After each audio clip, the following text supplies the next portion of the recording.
Right then, lads, welcome back to Cossy's Arsenal podcast. My name is Cossy. Good morning, good afternoon, good evening, wherever you are in all parts of the world. We've uploaded a little bit late today, but do not worry. Lots of things to cover, and all of them will be covered today. Of course, today is the official day, the opening of the transfer window 2022. It has opened officially today on June the 10th. So make sure you know that right about now we expect a lot of signings, a lot of news, a lot of stories to be flying around because the transfer window has been officially opened today. But on my list today, I do have a deal that has been signed between Arsenal and a new signing. Fabian Ruiz is back on the radar. Of course, the price has been told to Arsenal. And of course, we'll be speaking Gnabry, Zinchenko, Leandro Trossard, and Gabriel Jesus, and all the competition that has actually come into that race. Why don't you do me a favor? If you want to reward me,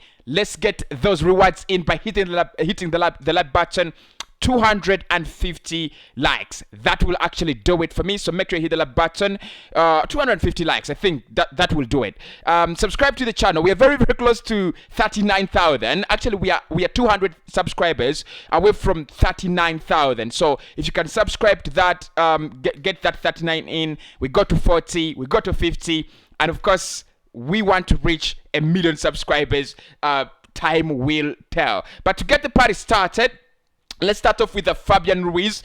Today, reports from Italy have now come back, and now they're reporting that Arsenal feel a little bit insecure with Yuri Tielemans. Now, of course, the Athletic have reported that Arsenal are very, very okay. We are in a very good position regarding Yuri Tielemans, but Arsenal are also exploring deals, and we are exploring the possibility of of other players. One of those players in midfield is Fabian Ruiz. He is a long-term target for Mikel Arteta. They've been scouting him. Edu loves the player. Mikel Arteta loves the player as well. And they believe he could actually fit into what Arsenal want to do. A player who can play as a number 6, a player who can play in a single pivot, a player who can play in that left central midfield, and of course as an attacking midfielder, Fabian Ruiz.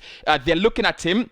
Napoli have told Arsenal apparently that we will have to raise 30 to 35 million euros if the player is going to join us. He's already told Napoli that he doesn't want to stay with them. He has already told them that he doesn't want to commit his future to the Italian side. So a couple of moves, a couple of clubs have actually put in their offers. A couple of clubs have registered their interest. Arsenal is one of them. Of course, we know that if Arsenal do not get Yuri Tielemans, then it could be Fabian Ruiz. There are not very many central midfielders that Mikel Arteta really, really likes. One of them is Fabian Ruiz. The other is Yuri Tielemans. That name, according to Fabrizio Romano, has been discussed in depth in terms of who comes in as a midfielder.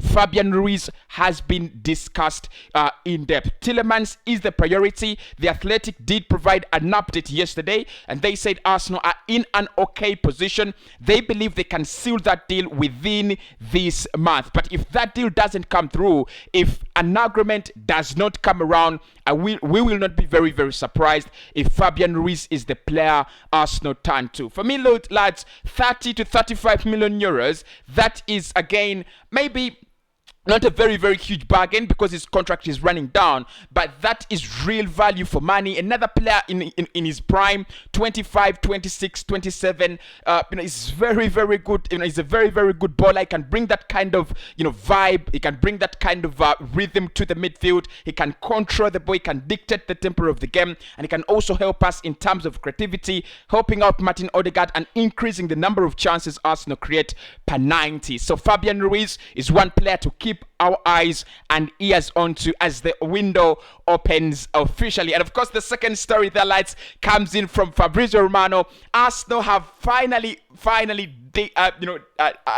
signed paperwork and the deal for our first signing, Marquinhos. Yesterday, I reported that the player completed his medicals. He did come at London Colney and completed his medicals. Now, today, I'm very, very, very glad. I'm very pleased to tell you that Fabrizio Romano in the morning has reported that everything around this deal has actually been signed. So, in the morning, This is what he actually put out.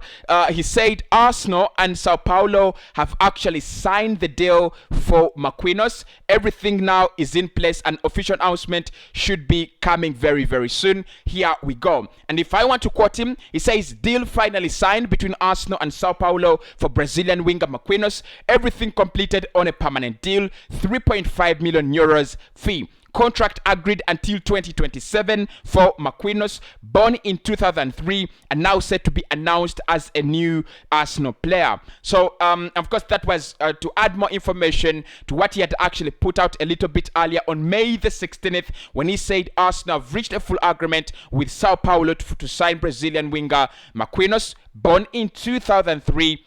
Done deal, set to be signed and announced very, very soon. So, of course, Fabrizio Romano, that just makes him one of the very reliable transfer sources. That just makes him one of the best, sources when it comes to transfers. I really love him. I really do trust him. And, of course, what we can say right now is Arsenal's first signing has been done and dusted, completed. Congratulations. Welcome back. Welcome to Arsenal, the man himself, Marquinhos. Now, when we're talking about coming back, coming to Arsenal. I want to also feed you into a story that has been moving around. It's absolutely fantastic and very authentic. William Saliba will be coming to Arsenal, and he is going to be offered a new deal. Mikel Arteta has personally talked to the player and confirmed that he will be part of our squad. He will be part of our first team, and he's going to be offered a new contract. The current contract he has with Arsenal expires in the next 2 years. So you see, that is a little bit risky. A couple of clubs have actually registered interest in him. We've talked about Atletico Madrid before. We talked about Real Madrid as well. But Madrid, after signing Rudiger, I don't see how they want to come in for him. Probably Atletico Madrid could be the threat, and Chelsea as well. I won't be surprised if Chelsea or a Leicester City come in knocking on the door for the service of William Saliba. But Saliba has told Arsenal he would love to stay if he's going to be given the chances. If he's going to be given a chance to prove himself, he would love to stay at the club. So that is another bit of fantastic news around William Saliba. We've been absolutely fuming as Arsenal fans. We've been shouting on top of our voices what is going on with this football club. Finally, we have an answer. It is now confirmed William Saliba will be staying at Arsenal Football Club. A new contract is underway. Fabrizio Romano, again, this morning, like I reported yesterday, he has confirmed that nothing has changed between Edin Ketia and Arsenal. There is a full, total agreement, and I will repeat that. There is a full, total agreement between Arsenal and Edin Ketia for the player to stay, and an official announcement should be coming out very, very soon. The rumors are that the player is going to be signing on a 100,000 per week contract. That is my problem. That was my problem. And of course, generally, I thought Edin Ketia should be moving on. But of course, Fabrizio Romano this morning again confirming that the player is staying at Arsenal. Contracts and deal should be announced very, very soon. In the other news that we have on the table today, Arsenal have been linked with Leandro Trossard. Look, it is one story that I think will not even mature into something very, very big. But let's talk about Leandro Trossard as a left central attacking midfielder or as a left midfielder at Arsenal. Now, The Athletic have said that two players in the Premier League are being looked at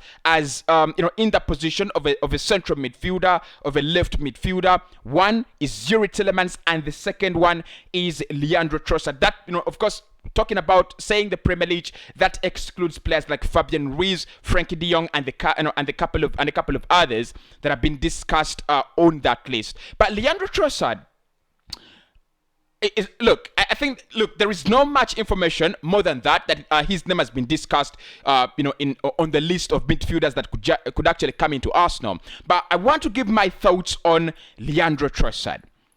I've seen him at Brighton. He's one midfielder that really doesn't score very, very many goals, but there is something about him that I love. I think he's, maybe he's not that big team player. I don't know if we give him, if he's given the chance. I do not know if he can come in and just be that, that good, the way he's been that good at, at Brighton. But I would take him as cover for Yuri Tillemans. He's one of the players that I think if you brought him in at Arsenal, he can happily sit on the bench, play in the Europa League, play in the FA Cup. If you're looking at squad depth, if you're looking at, broadening your options in midfield, Leandro Trossard, those are some of the smart signings that Arsenal should be looking at. I don't think Brighton are really going to ask for a lot of money in him. Probably 15 to 17 million euros if Arsenal can negotiate very well. If Edu can negotiate, I don't believe Edu is a very, very good negotiator. But if he can negotiate a deal, 20 million euros for Leandro Trossard is just enough. You bring him in. He can cover for Martin Odegaard. He can cover for Yuri Tillemans. He's got that attacking vibe around him. He's got the ability to score goals, and he's one of those midfielders. He's one of those players that I really first and foremost he plays on the left, and just that just qualifies him for what we're looking for. But the amount of times he makes penalty entries. Per 90, especially at Brighton, is just phenomenal. I mean, and think about this. Brighton have predominantly played in a system, one, where they do not play a striker, or two, where they play Danny Welbeck. Of course, you don't trust Danny Welbeck. He's not going to even score you 15 goals per campaign. So, Leandro Trossard has been a very huge source of goals for Brighton, of course, together with Neil Maupay. And the fact that their creativity seems, really comes from Leandro Trossard. If you're going to play Brighton, you think about Chiefs Bissouma, you think about Neil Maupay, but there is that name that makes you uncomfortable, the Belgian Leandro Trossard. So Arsenal have discussed him as one of the players that could actually come in and fill that left central midfield role. In my opinion, I wouldn't really take him as a starter for Arsenal because I don't believe he's the quality of Yuri Tillemans. I don't believe, of course, he's got the ability and he's done it all the time. He's, the ability to hurt big teams, Arsenal, Spurs this season, and a couple of others. But I would want to see Yuri Tillemans starting in the position and then Leandro Trossard providing cover. I would love to see Yuri Tillemans probably resting and then Leandro Trossard, coming in as a backup player. Because in games against Norwich, in games against Fulham, in games... Oh, did I say Fulham? Fulham have been absolutely good in the championship, and I really can't disrespect them like that. And look, I'm not trying to disrespect Norwich, although they've been absolutely abysmal to the Premier League. But you understand my point. Trossard can be a great addition. He can be a smart signing. For me, I rate him in the caliber of players like Xherdan Shaqiri. Around there, those players that role that Xherdan Shaqiri was doing at Liverpool. Those players that you just call on to them, and whenever you call on to them, they will deliver. So that for me, that is a very, very good piece of news from Arsenal. Now, moving on to what would be good, but has now turned into a little bit negative. The Athletic have said Arsenal have not discussed Serge Gnabry. And I'll say that again. Arsenal have not discussed Serge Gnabry as an active transfer target. Now, the Athletic is saying Arsenal are well aware of the consequences financially, of the financial consequences of signing a player like Serge Gnabry. First and foremost, they're claiming that the deal would cost the club 20 million euros per year. Of course, you're going to look at 35 million euros to be paid into Bayern's account as a transfer fee, but the player himself is asking for for astronomical wages, which Arsenal are not ready to pay. It is the same story with Paulo Dybala. Arsenal were offered the chance to sign Paulo Dybala, so were Tottenham and Manchester United. All these clubs have turned their noses away from that deal because of the astronomical wages that are being asked by the Paulo Dybala. So Serge Gnabry's deal could cost Arsenal 20 million euros per year, and if he signed for 5 years, that would be 100 million euros in total, Arsenal are not ready to pay that huge amount of money. And I want to remind you, one of the reasons why he's not resigning with Bayern is the fact that he wants an astronomical wage, and Bayern are not willing to offer that. And finally, Gabriel Jesus to Chelsea is gathering pace. I'm going to come live later today and we will discuss whether Arsenal are bottling the rest for Gabriel Jesus. And probably if he goes to Chelsea, does that give us a very, very huge opportunity to sign in a new player? My name is Cossy. I'm speaking to you very, very soon. Hit the like button for me.